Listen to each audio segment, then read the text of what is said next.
Well, tomorrow marks 30 years since a jogger discovered the body of Amy Mihaljevic in a field. You may recall that our Andrew Horansky dug deep into her story last fall with his nationally recognized podcast, Amy Should Be 40. Well, tonight, a look at the discovery that continues to haunt our community.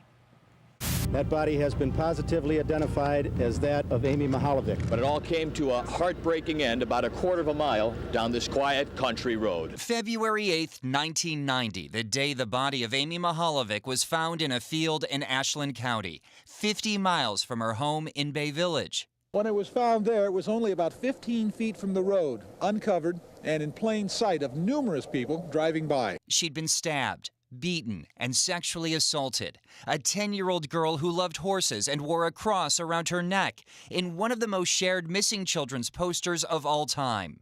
Murdered, her killer never caught. Hi, Mom. While her story became the subject of documentaries, featured over the years on talk shows, and most recently our exclusive podcast, Amy Should Be 40. As investigators continued their public outreach with billboards, sharing as well this handmade curtain and blanket found within feet of Amy's body, believed she was wrapped in it, hoping that someone might recognize where it came from. But so far, nothing. Somebody might be out there trying to take little kids. Leads still come weekly. One of the most recent included bones found in a barn 3 miles from where Amy was discovered. More than 40 years old, they belonged to a young woman between 13 and 20. A cold case investigators ultimately concluded was not connected to Amy's.